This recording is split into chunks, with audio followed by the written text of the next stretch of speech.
A cultura alien, ela não tem nada de científica, ela é praticamente uma crença popular de que há, sim, vida fora do planeta Terra e que essas civilizações fazem visitas periódicas aqui ao planeta Terra ou moram aqui mesmo, né? Ou moram aqui mesmo na nossa querida Terra. Ou estão até os alienígenas ao nosso lado, governando grandes nações, reptilianos, tem diversas correntes que dizem que os alienígenas estão entre nós. Série de TV, né? Não vou nem falar, né? É aquelas que dizem que a verdade está lá fora. No meu livro de divulgação científica, eu vou colocar o link dele aí para vocês darem uma olhadinha. Eu falo que a verdade está aqui dentro, né? Porque, como todas as crenças, todos os mitos terrestres, eles são criados por nós, seres humanos. E agora, vamos entrar aqui em uma parte do vídeo que é um pouquinho perigosa, no sentido de mexe com paixões, mexe com o imaginário, mexe com crenças populares. Falar de alienígenas e falar o quão é errado pensar que os alienígenas estão entre nós e que eles estão nos visitando o tempo todo desperta paixões nas pessoas, muitas paixões. Eu dei uma aula na faculdade sobre tipos de civilização, a escala de Kardashev. Se vocês gostarem desse vídeo, eu posso fazer um outro vídeo explicando esses tipos de civilizações imaginadas por Nikolai Kardashev, um cientista que pensou em tipos de civilização, um período em que elas estariam se formando, enfim. É bem interessante, só que ainda é no campo especulativo. Então, voltando à aula que eu dei na faculdade, durante um certo momento, eu falei dos OVNIs, né? Os objetos voadores não identificados, os famosos UFOs ou UFOs. E nesse momento, duas pessoas, eu dava aula para 120, 130 pessoas, dependendo do dia. Duas pessoas, uma delas, primeiro, levantou e falou: mas professor, eu vi algo no céu que até hoje eu não sei o que é. Então, com todo respeito, não estou tirando sarro aqui nem nada, mas tem que ter cuidado quando se fala essas coisas, porque cuidado científico, né? Se você quiser falar que viu um alienígena, que você quiser falar que viu o DeLorean voando, se quiser falar que viu a Enterprise por aí, fique à vontade. Eu não estou julgando ninguém, nem aqui determinando regras. Mas se você quiser ter uma conversa científica, uma conversa séria, uma conversa filosófica a respeito de OVNIs, a respeito de alienígenas, nós temos que entrar num campo especulativo um tanto quanto plausível. A gente não pode começar a falar do que viu, falar do que ouviu falar. Eu vi um documento, eu vi um documentário, eu vi o Tsoukalos falando de alienígenas no History Channel. Nós não podemos apenas julgar pelas nossas experiências. Então, se essa pessoa viu um OVNI, que de fato é um OVNI, quando se fala OVNI é objeto voador não identificado. OVNI não significa ET, não significa homem verde, não significa marciano, jupiteriano, reptiliano, muito menos. Quando se fala OVNI, é um objeto voador que não é identificado. Então, o que essa pessoa viu? Um OVNI. Só que para ela já assumiu que era um disco voador.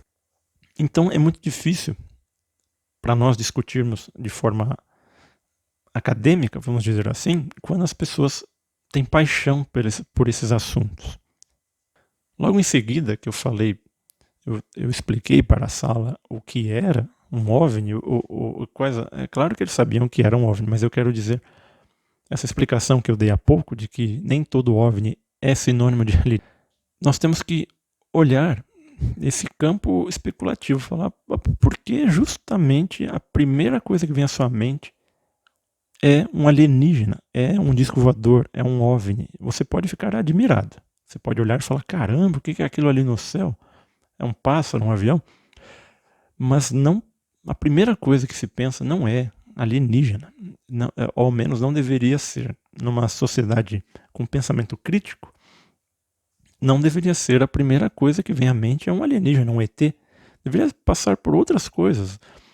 Nos dias de hoje, de uns 15 anos para cá, nós temos tanta tecnologia que pode ser qualquer objeto voador. Pode ser um drone, podem ser vários drones, como nós já vimos diversos vídeos. Podem ser naves militares que nós não sabemos quais são. Existem diversas outras possibilidades. Podem ser eventos naturais, como nós já vimos, que diversos eventos naturais causam essa estranheza no céu. Esses eventos naturais, eles são tão diferentes para nós que realmente causam estranheza. Eu vou tentar encontrar uma imagem de um evento natural que se assemelha muito a uma bola de energia.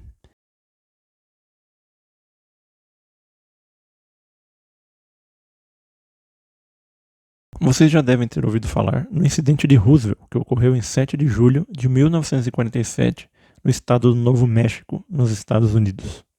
Esse objeto que caiu em Roosevelt chamou a atenção de diversas pessoas ao redor, inclusive do exército.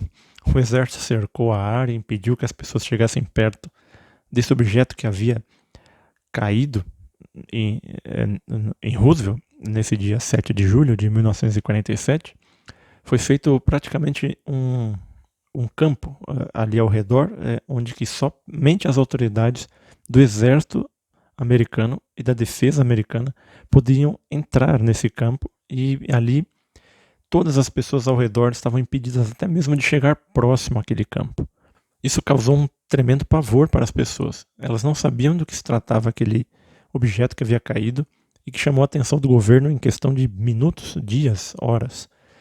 Eles ficaram ali por muito tempo recolhendo, né, os destroços que havia caído em Roosevelt, e com isso alimentou a ideia de que poderiam, na verdade, ser seres extraterrestres. E o que de fato caiu em Roosevelt? O FBI, que é a Polícia Federal Americana, ela liberou, no site deles é possível consultar o relatório do incidente de Roosevelt. Eu vou colocar o link dele aí embaixo. Ele também está no meu livro. Quem quiser dar uma olhadinha, eu vou colocar o link aí e vocês verão que se trata de um balão meteorológico. Esse balão que caiu em Roosevelt, ele faz parte de um programa chamado MOGUL. MOGUL é um projeto que os Estados Unidos lançou após a Segunda Guerra Mundial para detecção de atividade nuclear. E qual o interesse que os Estados Unidos tinha em produzir um balão de detecção de atividade nuclear? Após a Segunda Guerra Mundial, o mundo foi dividido simbolicamente em duas partes, entre o Oeste e o Leste. Nesse período, deu início à Guerra Fria.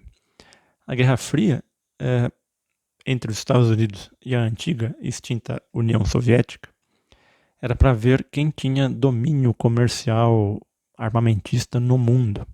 E logo após a Segunda Guerra Mundial, diversos cientistas da Alemanha nazista, diversos cientistas nazistas foram resgatados pelos soviéticos e alguns pelos americanos. É nesse ambiente de conflito entre as nações que os Estados Unidos lançam diversos programas escondidos do público, né? Inclusive esse balão adaptado, né? Que era um balão meteorológico, foi adaptado para detecção de atividades nucleares. E esses programas eles visavam monitorar a União Soviética e vice-versa. A União Soviética tinha diversos projetos, assim como os Estados Unidos, para monitorar um ao outro, né? Uma verdadeira guerra fria. Não se sabia o que um estava fazendo e ficava nessa especulação de que eles estão fazendo. Vão construir uma bomba nuclear? Não vão? E com isso, deu toda essa insegurança ao cenário mundial. E é óbvio que os Estados Unidos, o governo americano, não ia dizer: caiu aqui um balão para detecção nuclear porque os soviéticos podem criar uma bomba e tacar na nossa cabeça. O governo jamais faria isso. Imaginem o pânico que iria causar na sua população. E o que o governo norte-americano fez? Ele aproveitou esse momento de insegurança da população, de não saber o que se tratava aquele evento, e foi... Eu vou especular um pouquinho aqui, mas eles foram alimentando essa cultura alienígena, falando que não sabiam o que era, não sabia do que se tratava, aquela queda, aquele balão que havia caído, eles não sabiam, eles não revelavam nem que era um balão. Então a população norte-americana começou a especular que fosse realmente um OVNI, um objeto voador de outro planeta, de outra galáxia, enfim, que eram alienígenas. Nesse período existem diversos documentários, diversos filmes, séries foram surgindo depois desse evento de Roosevelt. E muito antes do cenário de Roosevelt, a cultura norte-americana ela era muito rica em produção de ficção científica. Temos diversos filmes, livros, quadrinhos. Um que eu lembro aqui, que eu li, era o Perry Rhodan. Acredito que tenham aí, quem está vendo esse vídeo vai saber o que é Perry Rhodan. Mas era um aventureiro e passava por aventuras espaciais. Nós temos Flash Gordon, que também acho que quase ninguém aí vai saber o que é, mas eu vou colocar referências deles, vou colocar imagens, vou fazer para vocês ficarem por dentro do que são essas culturas de ficção científica do século XX, que ajudou a alimentar esse cenário que os Estados Unidos quis criar, né, de mistério, de coisas que não são explicáveis e tudo mais. E a aparição de OVNIs, ela não está apenas restrita ao século XX. Durante diversas épocas, por diversos séculos, seres humanos têm observado mudanças no céu, objetos não identificados no céu, eventos naturais não identificados, e isso já foi relatado, já foram escritos, já foram feitos escritos sobre essas aparições no céu, mas todas remontam a eventos naturais, a meteoros, diversos eventos realmente que já são compreendidos por nós. Imaginem vocês o que é para os antigos observar uma aurora boreal, observar uma chuva de meteoros, observar uma queda de um meteoro que deixa um meteorito.